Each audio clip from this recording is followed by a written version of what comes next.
इस वीडियो में हम पढ़ेंगे सामान्य ज्ञान से संबंधित महत्वपूर्ण प्रश्न, जिसमें मैंने 30 क्वेश्चंस लिए हैं जो कई बार परीक्षाओं में पूछे जाते हैं। तो वीडियो शुरू करते हैं। Let's start the video.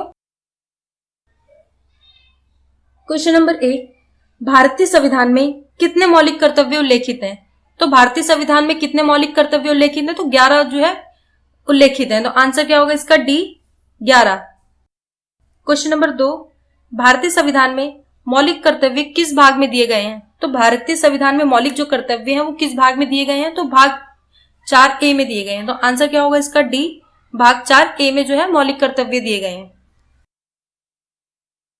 Question number 3, Bharat के प्रधानमंत्री को निम्नलिखित में से कौन नियुक्त करता है? तो भारत के जो प्रधानमंत्री है उन्हें कौन नियुक्त करता है? तो राष्ट्रपति नियुक्त करते हैं। तो आंसर क्या होगा इसका? ए, भारत के राष्ट्रपति जो है प्रधानमंत्री को नियुक्त करते हैं।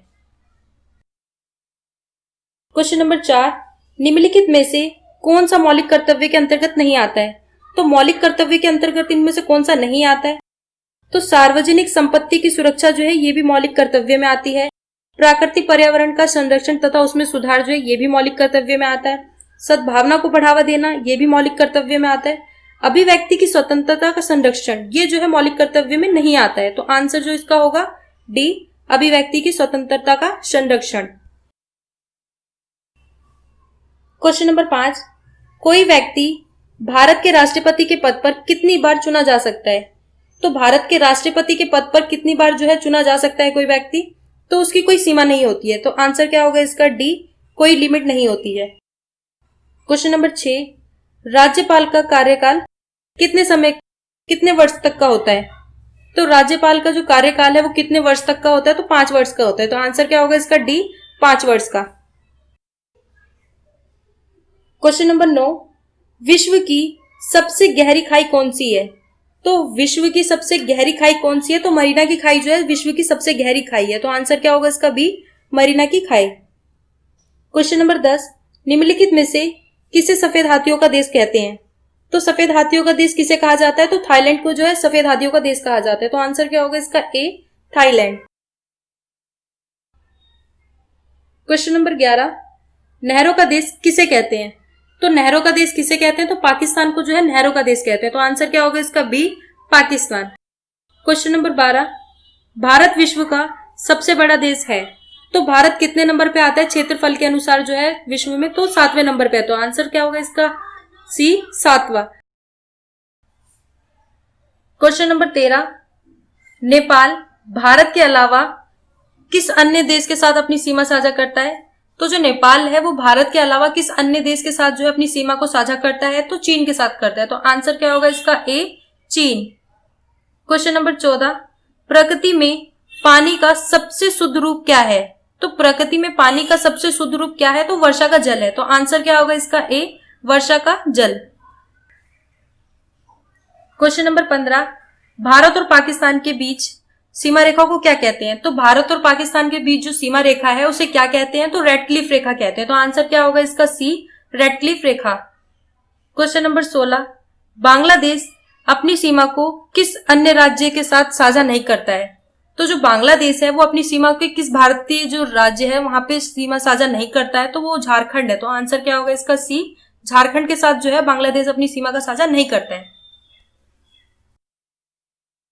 क्वेश्चन नंबर 17, भारतीय राज्य सिक्किम किस देश के साथ अपनी सीमा साझा नहीं करता है? तो जो भारतीय राज्य सिक्किम है वो किस देश के साथ जो है अपना सीमा साझा नहीं करता है? तो बांग्लादेश के साथ जो है नहीं करता है। तो आंसर क्या होगा इसका? B, Bangladesh. Question number 18, share market किसके नियंत्रण में है? तो जो शेयर मार्केट है वो किसके नियंत्रण में है? तो सेबी के नियंत्रण में है। तो आंसर क्या होगा इसका? सी, सेबी। सेबी की जो फुल फॉर्म है securities and exchange board of India है। हिंदी में जो है इसका नाम भारतीय प्रतिभूति और विनिमय बोर्ड। Question number 19, ozone is represented as. तो जो ओजोन है वो क्या रिप्रेजेंट करता है? तो वो O3 को करता है। तो आंसर क्या होगा इसका? ए, O3। क्वेश्चन नंबर 20, ओजोन परत किस किसकी प्रतिक्रिया से बनती है? तो जो ओजोन परत है वो किसकी प्रतिक्रिया से बनती है? तो वो ऑक्सीजन और पराबैंगनी की किरणों से जो है बनती है। तो आंसर क्या होगा इसका? ए, ऑक्सीजन और पराबैंगनी किरणों से जो है इसकी प्रतिक्रिया बनती है। क्वेश्चन नंबर 21, ओजोन छिद्र के जैसे रसायनों के कारण होते हैं। तो जो ओजोन छिद्र है वो किन रसायनों कारणों से होते हैं? तो क्लोरोफ्लोरोकार्बन के रसायनों के कारण जो है होते हैं। तो आंसर क्या होगा इसका? सी, क्लोरोफ्लोरोकार्बन। अब इस सेंटेंस को हम पूरा पढ़ते हैं। ओजोन छिद्र क्लोरोफ्लोरोकार्बन के जैसे रसायनों के कारण जो है होते हैं। क्वेश्चन नंबर 22, ओजोन की परत वायुमंडल की किस परत में होती है? तो जो ओजोन की परत है वो वायुमंडल की किस परत में होती है? तो स्ट्रेटोस्फीयर में होती है। तो आंसर क्या होगा इसका? सी, स्ट्रेटोस्फीयर। क्वेश्चन नंबर 23, वायुमंडल की किस परत में ओजोन परत होती है? तो वायुमंडल के किस परत में ओजोन परत होती है? तो स्ट्रेटोस्फीयर में होती है। तो आंसर क्या होगा इसका? सी, स्ट्रेटोस्फीयर। दोनों ही क्वेश्चन सेम है, बस इसको जो है अलग तरीके से जो है पूछा गया है। क्वेश्चन नंबर 24, ओजोन परत के क्षरण के कारण क्या होता है?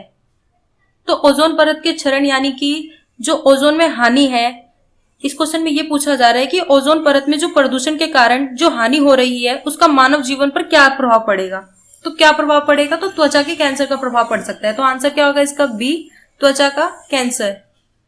क्वेश्चन नंबर 25, ओजोन जीवमंडल को बचाती है। तो जो ओजोन है जीवमंडल से बचाती है, तो किससे बचाती है? तो पराबैंगनी किरणों से जो है बचाती है। तो आंसर क्या होगा इसका? सी, पराबैंगनी किरणें। क्वेश्चन नंबर 28, यूएसबी किसका सूचक है? यूएसबी केबल जिससे मोबाइल चार्ज करते हैं, तो उसकी फुल फॉर्म पूछी जा रही है कि उसकी फुल फॉर्म क्या है? तो उसकी फुल फॉर्म जो है यूनिवर्सल सीरियल बस है। तो आंसर क्या होगा इसका? B, universal serial bus. Question number 29, UI का संक्षिप्त रूप है। तो यूआई का किसका संक्षिप्त रूप है? तो ग्राफिकल यूजर इंटरफेस है। तो आंसर देखते हैं इसका कौन सा है? तो आंसर जो है इसका A, graphical user interface. Question number 30, C++ एक है। तो C++ क्या है? तो एक हाई लेवल प्रोग्रामिंग लैंग्वेज है। तो आंसर क्या होगा इसका? B, high level programming language.